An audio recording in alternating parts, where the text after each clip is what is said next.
This is Paul Stewart with the Auto Apps, Service Connect, and Tech Connect, along with Service Estimator and the new Vehicle Life Plan. Today's class is on the Vehicle Life Plan. It's built around the customer and the vehicle. With the Vehicle Life Plan, you simply right-click on the vehicle, and you have the option at the top screen for either the Vehicle Life Plan or the Service Estimator. When we designed the Vehicle Life Plan, what we wanted to do is give you a tool that would allow you to talk about maintenance needs, how the mileage goals, the ownership goals of that vehicle for your customer.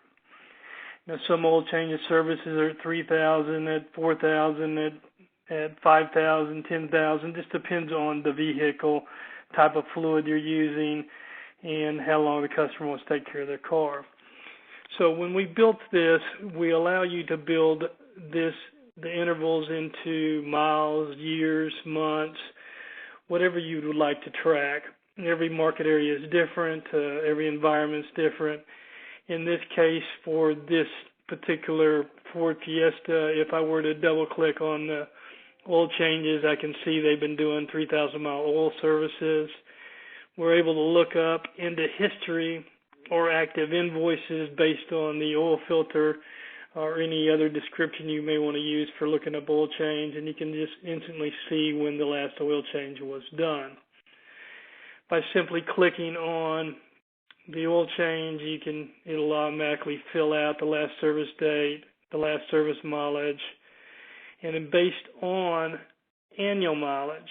So it becomes very, very important on annual mileage. So this, again, would take two closed invoices to calculate, or you can change it based on talking to the customer, and it will store that information for you, especially if it changed. So you're able to have a status. If you drop down that status, you can put in next due. You can also talk to the customer about tire rotations. I could double-click on the tire rotation and see they've never done it. We give you the ability to look at history by clicking on history. So this allows you to see everything you've done in the car, both from a service job plan standpoint, you'll also be able to see oil filters. You can see you had two different oil filters changed, so wiper blades. So again, we can update the life plan from the history. Along with work in progress, we can see it's in for a water pump, they're doing front brakes, and then if it's due for the next scheduled oil service due dates, we actually track that too. Now, one thing when we brought out the life plan, we first brought it out to you guys, the things that you're able to do, you can drag and drop from history. So if I wanted to grab the wiper blades and just lay them on top of the wiper blades, you can update the last service date because you're inspecting the wiper blades every time. So again, you're just building this so that everybody in the service center can see when that last service was done. Now, based on y'all's input and based on the feedback from the field, we just added the ability to do an autofill. And what we wanted to do here is, because we build this plan one time. Let's say on this particular customer, we set it up for 3,000-mile services. You can set this up for any interval you want. In this case, we do VG services. We recommend those every 50,000 miles on the coolant and the trans and the power. So I just want to store that for this vehicle. We can see this vehicle's got 105,000 miles on it. If I were to click on the autofill, it's simply going to go through history and automatically populate all the service due dates on every vehicle, on all the services that you chose to autofill. So I can see when the wiper blades are done. I can see I did a coolant flush based on 50,000. They'll be due again and then I can go ahead and change the statuses right here. So this allows me an easy way to go in and look at. Now, I may on alignment say, you know what, we recommend doing alignments every 2 years, so you can calculate that out. You'll notice we have a button called Show Hidden. So if I wanted to have more detail, I can just click on that. But the thinking here was we wanted to keep it simple initially for that customer, be able to print this out right when the customer got there or before the customer got there, talk about what you have showed from their history, when they're due next, and then if they're due for, in this case, they're past due for their oil service and other services, we can talk to the customer about their service needs. We can talk about, is Dustin or Robin the driver? So we can put Robin's the driver. It's the family car. We'd really like to get about $150,000 out of it, and we want to keep it for another 5 years. So with the vehicle life plan, again, allowing you to have that conversation with the customer of how can I help you take care of your car through proper maintenance. In this case, I'm just going to jump to service estimator real quickly, and because they're due for an oil change, I'm just going to drag and drop an oil change back into and put that live on the invoice. And just to show you how the life plan would work, I could very quickly just hit autofill again, or I could double click, and now you see that you have an active oil change you're doing now, you have the mileage that it's at now, and I can simply double click on it, and it's simply going to update it to today's date, today's mileage, and when it's due next based on that annual mileage. So again, it's going to calculate the miles driven based on that, just not add in this case it's adding 3,000 miles because it'll hit that 3,000 miles before the plan is. Now, so this again allows you to see the plan. You can build this plan to again be able to show you, in this case, if I wanted to include time and belt or fuel filters, you can actually see that I had a front brake job done on 226-220. So whichever plan you wanted to use and print out for the customer, you could. So if you've got it on show hidden, meaning that I want to keep it simple, I unclick it, it's just a one-page plan. I want to go in much more detail, I just click on show hidden here.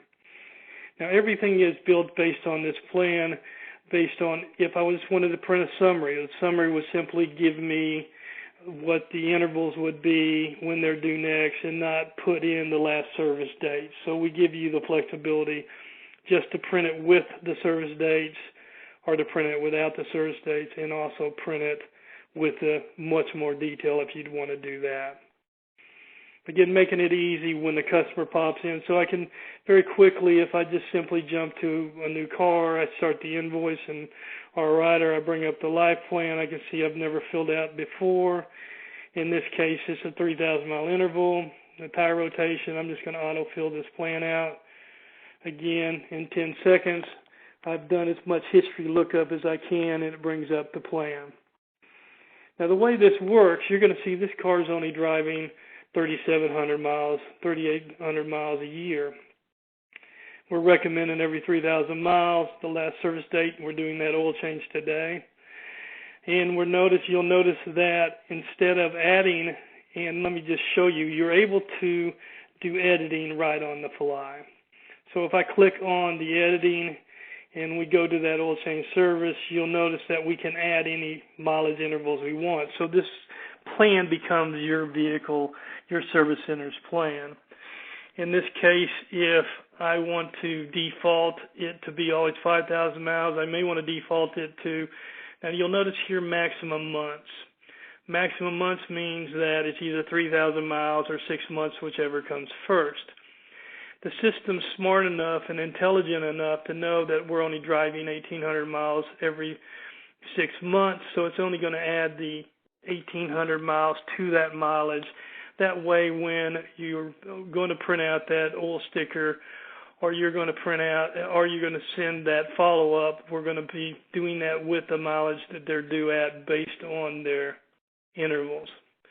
So again, allowing you to build a plan. We're looking at a car that's a 2008, 12 years old. They're only driving 4,000 miles. They've got, they want to keep the car.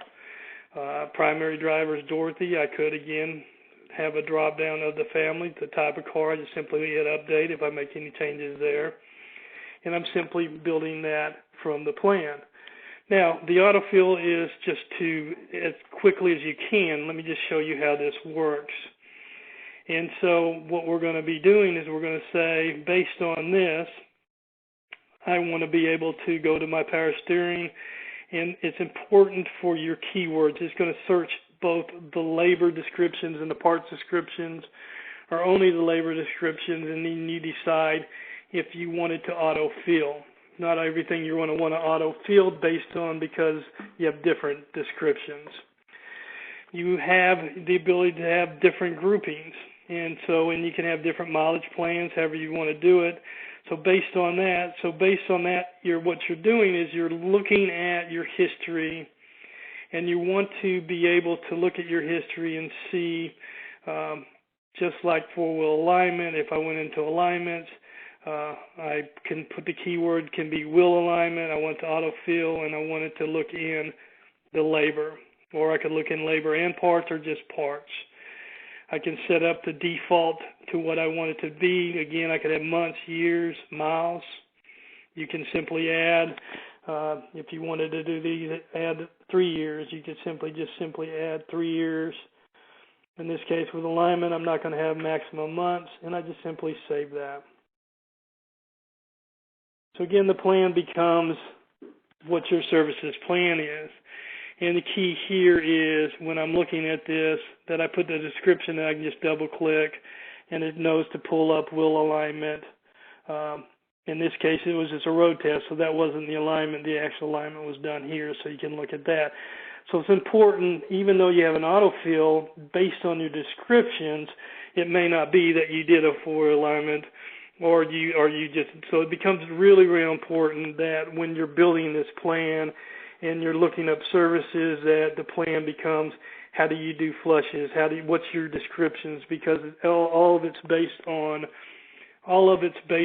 your descriptions into the system. Again, same thing with parts history. Some people call, in this case, here's all our oils. Here's our 3 different oil filters. And this is based on parts history. That way, if you didn't find something in plan, you can real quickly go back and look at and see if you did do that service and you just didn't have the autofill filled out correctly, and you can simply update that plan by dragging and dropping from any of the features, be it work in progress, be it vehicle history, or be it parts history. So this is the vehicle life plan, with the goal knowing that based on this, I want to go ahead and change the intervals to 50,000 because that was my defaults. They need to catch up on those services. And we wanted to make this simple. So you could drop down and grab it. You could right click and just copy and paste. And this, again, what we wanted to do is make this extremely simple for you to be able to go in and build a plan to talk to the customer, talk to them. You're showing you haven't done a tire rotation, you haven't done an air filter, you haven't done any fiber blades. So it gives you, and what a lot of my service centers are doing also is going through the autofill, verifying everything's filled out, and actually printing it for the technicians so the technicians know when the last time the service was performed and what you did from that service interval. So you can, again, if I did it in more detail, I can see, I can add added features to that, and that's just an expanded plan. The way the system's set up, again, you can have whatever groups you want. Inside each one of those groups, you can add as many services as you want. You can move those services up or down. You can delete a service. You can put whatever color scheme that you want on this. So you're just, again, building this plan. It's going to be pre-set up based on our setup system right now. So with the vehicle life plan, you're building this one time for the customer. You're looking up, and realistically, all you're really looking up is if they happen to have a timing belt, what's the interval going to be on the timing belt? You drop it down and set it up one time. In this case, they don't have one. The fuel filter, do they have one? Is it in the tank, or do they have recommended service? Do you do recommended services in miles or years on the air filter? or do you just inspect it every time? Again, you're building this plan to match your service center, the customer and the customer's need, and the mileage gold and the ownership gold for that customer and that vehicle in your market area. So what's nice about building this plan is you only build this plan one time. So if a customer were to call you up, you could, before the customer gets there, type in, you could be talking to them on the phone. You can type in their first name or their last name. And again, I can just go in and bring up that life plan for that customer. I can see that this customer is due for his oil services. He hasn't done his spark plugs, so he's got 120,000 miles. We need to catch up on the coolant service and trans services. If I wanted to expand that plan, I can look at that from the services, and I can actually print that out and have that ready for the customer before he gets to the service facility in the morning. So again, you can look at history straight out of that, and then you're also able to update your life plans after the vehicle has been closed. So through the vehicle follow-up, you can go in, and if you wanted to go in and update each one of the plans, I'm just simply going to backdate this. Normally I would be doing it based on yesterday. Invoices by service advisor, but then again, you can go in and right-click and bring up the plan, look up history, do an autofill if there's an autofill to be done on that, and then go clean it up as you build that plan for each customer. And again, making sure, let's just look at the audit. In this case, we're doing 5,000 mile intervals. We're able to build that plan very quickly. Once I build that plan and I calculate the next due date, I also have the ability to add that to follow-up, to the service due. So I can drag that into your service due follow-up. You'll see a linking mechanism, so any change you make on your follow-up in the next coming deals, that change would instantly be reflected in your service dues. So by tying the vehicle life plan to follow-up, by linking that into follow-up, now we're going through, we're looking at history, we're looking at when things got done, and we know very quickly we're able to talk to the customer, build a plan, and really have follow-up that works for your customers, for your service centers, and plans built around that vehicle that makes sense and is easy to understand and explain to the customer about the service needs and how they need to take care of their car. So this is the vehicle life plan with AutoApps. It's an overview of the plan itself, and I appreciate working with you. This is Paul Stewart.